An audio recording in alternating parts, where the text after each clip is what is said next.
ISL নিয়ে আবার একটা প্রস্তাব, আর এবার এই প্রস্তাব দিয়েছে কারণ আপনারা জানেন যে ক্লাবগুলো যে প্রস্তাব দিয়েছিল 10 কোটি টাকা দেওয়া হবে এআইএফএফ কে, এবং সেটাও এই বছর নয়, লং টার্ম চুক্তির কথা বলা হয়েছিল। এবং এই বছর ক্লাব জোট তারা কোনো টাকা দেবে না, যেটাতে অবশ্য ইস্টবেঙ্গল রাজি ছিল না। ইস্টবেঙ্গল সেই প্রস্তাবে সাইনও করেনি। কালকে দেবব্রত সরকার বলেছে যে আমরা এখানে টুর্নামেন্ট খেলতে এসেছি, পরিচালনা করতে নয়। যদি করতেই হয় তাহলে এআইএফএফকে হাত তুলে দিতে হবে, বলতে হবে সরাসরি যে তারা পারছে না, তারা অপারগ, তাই তারা করতে পারছে না। তখন ভাবনা চিন্তা করা যাবে। দেবব্রত সরকার গতকাল ইস্টবেঙ্গল কেন এই ক্লাব জোটের প্রস্তাবে সাইন করেনি সেটা জানিয়ে দিয়েছেন। তো যাই হোক, ক্লাব জোটের প্রস্তাবে অবশ্য এআইএফএফ রাজিও হয়নি। পাল্টা এআইএফএফ যে রাজ্য সংস্থাগুলো রয়েছে, গোয়া আমাদের রাজ্য, কেরালা, এরকম রাজ্য সংস্থাগুলোকে তারা নিয়ে একটা কমিটি তৈরি করেছিল, এবং সেই কমিটিকে বলেছিল যে আপনারা কিভাবে করা যেতে পারে সেটা নিয়ে একটা প্রস্তাব দিন, বা আইএসএল যত দ্রুত সম্ভব, যত কম খরচে করা যেতে পারে সেই প্রস্তাব গোয়া, মানে গোয়ার সংস্থা এবং আমাদের রাজ্যের পক্ষ থেকে আইএফএ সচিব অনির্বাণ দত্ত তিনি প্রস্তাব দিয়েছেন। এবং এক্ষেত্রে গোয়া এবং অনির্বাণ দত্ত যে প্রস্তাব দিয়েছেন, গোয়ার যে প্রস্তাব এবং আমাদের রাজ্যের যে প্রস্তাব, সেই প্রস্তাব অনেকটাই সেম বলে জানা যাচ্ছে। এবং সেক্ষেত্রে বলা হচ্ছে যে দুটো ভেন্যুতে আইএসএল এর ম্যাচগুলো করা হোক এবং দুটো রিজিয়নের লিগ হোক। সেক্ষেত্রে গিয়ে তারপরে একটা জায়গায় এসে সেই লিগটা হবে, সেখান থেকে লিগ চ্যাম্পিয়ন ধরে বা লিগ রানার আপ ধরে সেখান থেকে গিয়ে সেমিফাইনাল, এরকম ধরনের কিছু একটা প্রস্তাব দিয়েছে। এটা নিয়ে অনির্বাণ দত্ত অবশ্য পুরোটা খোলসা করেননি। যেমন যদি বাংলায় খেলা হয় তাহলে মোহনবাগান, মোহামেডান, ইস্টবেঙ্গল, জামশেদপুর, নর্থ ইস্ট, উড়িষ্যা তারা লিগ খেললো এবং তারা কলকাতাতে এসে একটা হোটেলে থাকলো। সেক্ষেত্রে অনেকটা কস্ট বাঁচানো যাবে, ম্যাচ ফি অনেকটা বাঁচানো যাবে। অপরদিকে মুম্বাই, বেঙ্গালুরু তারা, গোয়া তারা গিয়ে খেললো, কেরালা তারা গিয়ে খেললো গোয়াতে, তারা সেখানে থাকলো, সেখানে থেকে তারা একটা লিগ খেললো এই রকমভাবে। এবং এক্ষেত্রে আইএফএ সচিবের সঙ্গে আমি কথা বলছিলাম, তিনি বলছিলেন তাদের উদ্দেশ্য যে এএফসির যেটা নর্মস সেটাও যাতে ফুলফিল হয়, 24টা ম্যাচ যাতে খেলতে পারে চ্যাম্পিয়ন টিম, সেইটা দেখা তাদের মূল উদ্দেশ্য ছিল সেটা। কস্ট যাতে কমানো যায় সেটা, এবং যেহেতু ম্যাচগুলো আয়োজন করে সংশ্লিষ্ট ক্লাবগুলোই বা এই টিমগুলো, তো তাদেরও যাতে খরচা কমানো যায় সেটাই তাদের মূল উদ্দেশ্য ছিল। সেই বিষয়টাকে দেখাই ছিল তাদের মূল উদ্দেশ্য। এটাই কিন্তু জানিয়েছেন আইএফএ সচিব অনির্বাণ দত্ত। ঠিক কি কথা হয়েছে তার সঙ্গে আমার, শোনাবো আপনাদেরকে, শোনান। যে আপনারা তো এই আইএসএল নিয়ে একটা প্রস্তাব দিয়েছেন হুম। বাংলার গোয়াতে করার ব্যাপারে, ওইটা যদি একটু বলতেন আমাকে। দেখো, আমরা একটা খসড়া প্রস্তাব দিয়েছি। এবার কমিটির বাকি মেম্বাররাও সবাই ওটা দেখছে, দেখে দুটো প্রপোজাল থেকে বিচার করে কি কি, এবং দুটো প্রপোজালই কিন্তু খুব সিমিলার প্রপোজাল। তো আচ্ছা। আমার প্রপোজাল যেটা দিয়েছি সেটা মূলত অবজেক্টিভ ছিল যে যেই সময়টা বাকি আছে তার মধ্যে টুর্নামেন্টটা কমপ্লিট করা, এবং এএফসির যে এলিজিবিলিটি ক্রাইটেরিয়া আছে সেটা মিট করা। কারণ আচ্ছা, 24টা ম্যাচ বোধহয় এফসি এলিজিবিলিটি ক্রাইটেরিয়া আছে। 27টা বোধ হয়, 27 না 24। 24। আচ্ছা। তো সেই 24টা ম্যাচের ক্রাইটেরিয়া মিট করা, এবং এই যে টুর্নামেন্টের কস্ট, সেই কস্টটা যতটা মিনিমাম রাখা যায়। কারণ ক্লাবদের তো এই বছর দেখো যেহেতু এত ঘাটাঘাটি গেছে, অনেকেরই হয়তো স্পন্সরশিপ থাকবে না, ওদের যেটা সেন্ট্রাল পুল থেকে রেভিনিউ আসে সেটা থাকবে না। তো সেই ক্ষেত্রে যাতে টুর্নামেন্টটা সফলভাবে করা যায়, আবার ক্লাবদের ঘাড়েও এরকম একটা কিছু নর্মাল কস্ট না চাপিয়ে দেওয়া হয় যেটায় তাদের পক্ষে করা মুশকিল হয়ে যাবে, হুম। সেই সব দিক মাথায় রেখে আমরা একটা প্রপোজাল অলরেডি দিয়েছি কমিটিতে। আচ্ছা। তো এবার এই দুটো প্রপোজাল কম্পেয়ার করে দেখবে। আমরা যেটা প্রপোজ করেছি যে দুটো ভেন্যু করে করা হোক সেন্ট্রালাইজড, তাহলে এই যে ক্লাবদের এত ট্রাভেলিং হুম। সেটা কমে যাবে এবং আমরা সময় বাঁচাতে পারবো। সময়, কারণ কস্ট। ট্রাভেলিং এও তো একটা কনসিডারেবল টাইম যায়। হুম। তো সেই টাইমটা আমরা বাঁচাতে পারবো, প্লাস কস্ট কমে যাবে ট্রাভেলিং এর। হুম। এই যে ফ্লাইটে সারা ইন্ডিয়া দৌড়ে বেড়ানো, তারও তো একটা বিরাট কস্ট আছে, হুম। হুম। সেটা কমে যাবে। প্লাস তুমি যদি একটা হোটেলে লং টার্ম ডিল নাও, সেক্ষেত্রে হোটেলেরও রেট অনেক রিজনেবল হয়ে যায়। হুম। কারণ তুমি তো বাল্ক বাই করছো, তো রেট অনেকটা কমে সেই ক্ষেত্রে। হুম হুম আমরা যেটা দেখেছি আমাদের টুর্নামেন্ট গুলো করার সময় বা আইএসএল তোমার আইএফএ শিল্ড করার সময়, যে বাল্ক বাইতে ওরা স্পেশাল রেটস দেয়, হুম লঙ্গার স্টে হলে আরো বেশি পাওয়া যায়।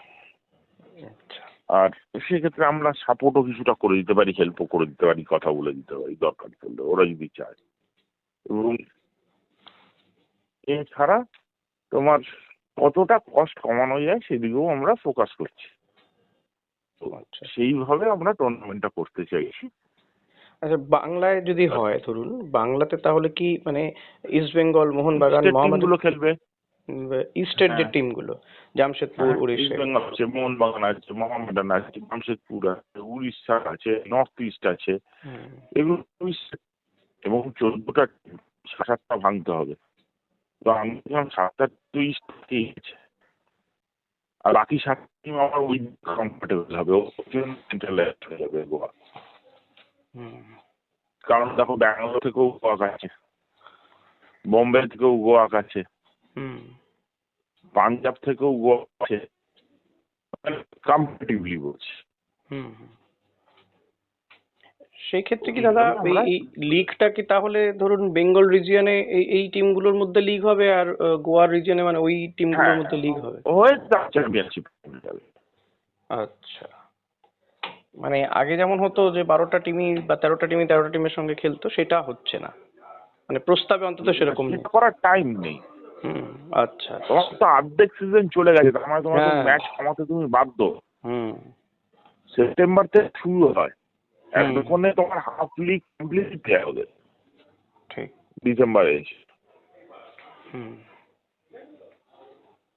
ঠিক তো ঠিক সেই হিসেবে তো মেজরিটি টাইম দিয়েই গেছে, একটা বড় সময় চলে গেছে, সেটা তোমাকে কম্পেনসেট করতে হবে। ঠিক। এটা মনে হয় কি যে এটা এই প্রস্তাবটা ইউটিলাইজ করতে পারে? এটা দেখো স্টাডি করুক, বাকি কমিটি মেম্বারদের ওপিনিয়ন আছে সেটা জানা, তারপর সবদের সাথে আলোচনা হবে, যদি ক্লাবরা রাজি হয় তাহলে হবে। হ্যাঁ, আপনারা তো অনেক দ্রুতই প্রপোজাল দিয়ে দিলেন, আপনারা তো বোধহয় 3 তারিখ বোধহয় হ্যাঁ, ডেট কারণ দিয়েছেন। সময় নষ্ট করার সময় নেই আমাদের কাছে। হুম এটা তো ফাইনালাইজ করতেও 3 দিন 4 দিন 5 দিন সময় লাগবে হুম যদি করতে হয়। ঠিক। ওকে, থ্যাংক ইউ। বুঝতে পারছি। হুম হুম হুম হুম, থ্যাংক ইউ দাদা, থ্যাংক ইউ। সেইভাবে সাজানোর চেষ্টা হচ্ছে যাতে ভালো ভালো প্রপোজাল তো আপাতত। আইএসএল যদি না হয় হুম তাহলে কিন্তু প্রফিটটা নষ্ট হয়ে যাবে।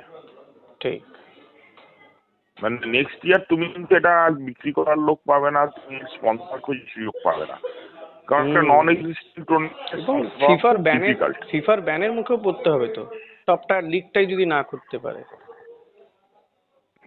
এটা যে একেবারে নেসেসারি হবে তা তো না।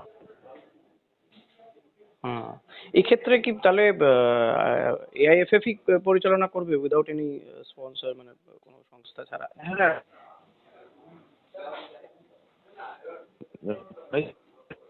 তবে এবার ম্যাচের কষ্ট দেখ ওরাই বিয়ার করতো। আপনার যে যার কথাটা না একটু কেটে গেল, তারা আরেকবার রিপিট করবেন প্লিজ যদি কানে। বলছি যে যার নিজের হোম ম্যাচের কষ্ট তারাই বিয়ার করতো টিমরা। হুম সেখানে তো আমরা কষ্ট কমিয়ে দিচ্ছি, তো আরো কম টাকায় হয়ে। আচ্ছা এআই তরফ থেকে যে যে সাপোর্ট গুলো দেয় সেগুলো আমরা দেবো। এগুলো সবই না আলোচনা সাপেক্ষ, মানে আমরা প্রপোজালটা তৈরি করে ওদের দেবো, আর ওরা যেগুলো বলবে সেগুলো আমরা শুনবো। হুম সব শুনে সবার সহমত নিয়ে একটা জায়গায় আমাদের আসতে হবে। ঠিক ঠিক প্রাইমারি মোটিভ হলো যে লিগটা যেন এবছর হয়। একদম, সেটাও আমরাও ভীষণভাবে চাইছি দাদা, যেটা লিগটা যেন এই বছর সত্যিই হয়, মানে যা অবস্থা ইন্ডিয়ান ফুটবলের। নইলে বলটা খুব মানে বিরাট ধাক্কা খাবে। ঠিক। Okay. ঠিক আছে দাদা, থ্যাংক ইউ। শুনলেন অনির্বাণ দত্তর বক্তব্য। তার সঙ্গে আমি টেলিফোনে কথা বলেছিলাম, তিনি পরিষ্কার পুরোটাই বললেন আপনাদের সামনে। এখন দেখা যাক যে আইএফএ সচিবের দেওয়া অর্থাৎ অনির্বাণ দত্তের দেওয়া প্রস্তাব কিংবা গোয়ার প্রস্তাব, কেরালার প্রস্তাব পাওয়ার পরে এআইএফএফ কীভাবে এটাকে করে যত দ্রুত সম্ভব, কারণ অর্ধেক সময় চলে গেছে, আপনারা শুনলেন অনির্বাণ দত্তও বললেন সময় চলে গেছে, এখন যেটুকু সময় বেঁচে আছে তার মধ্যে লিগটাকে কমপ্লিট করা, ম্যাচটাকে কন্টিনিউ করা, বল যাতে মাঠে গড়ায়। প্রচুর প্লেয়ার বসে রয়েছেন, তারা চাইছেন যত দ্রুত সম্ভব খেলা শুরু হোক। কর্মহীন হয়ে পড়ছেন প্লেয়াররা, প্লাস হচ্ছে ফিফার ব্যানের একটা খাড়া ঝুলছে। এই সমস্ত কিছুকে মাথায় রেখেই তারা এই প্রস্তাব দিয়েছেন। এখন দেখা যাক যে এআইএফএফ, আইএফএ বা এই রাজ্য ফুটবল সংস্থাগুলোর প্রস্তাবে অন্তত সাড়া দেয় কিনা। যথেষ্ট কি বলবো, কস্ট ফ্রেন্ডলি আর কি প্রস্তাব। তবে নিঃসন্দেহে এএফএফ এর কাছে এখন সেই পয়সা আছে কিনা সেটাও বড় ব্যাপার, কারণ এএফএফ এর তাদের ভাড়ারে কি অর্থ আছে সেটাও তারা প্রকাশ করেছে ইতিমধ্যে, সেটা কিন্তু খুব মানে ভীষণই কম। ISL, I league 1, I league 2, IWL, Santosh trophy এসব পরিচালনা করার জন্য ভীষণই কম টাকা তাদের অ্যাকাউন্টে এখন পড়ে রয়েছে। ফলত সেটা দিয়ে কতটা তারা কি করতে পারবেন সেটা একটা বড় প্রশ্ন রয়ে গিয়েছে। দেখা যাক সেক্ষেত্রে কি করে তারা। আবার কোনো আপডেট পেলে আপনাদেরকে যদি অবশ্যই জানাবো। Thank you.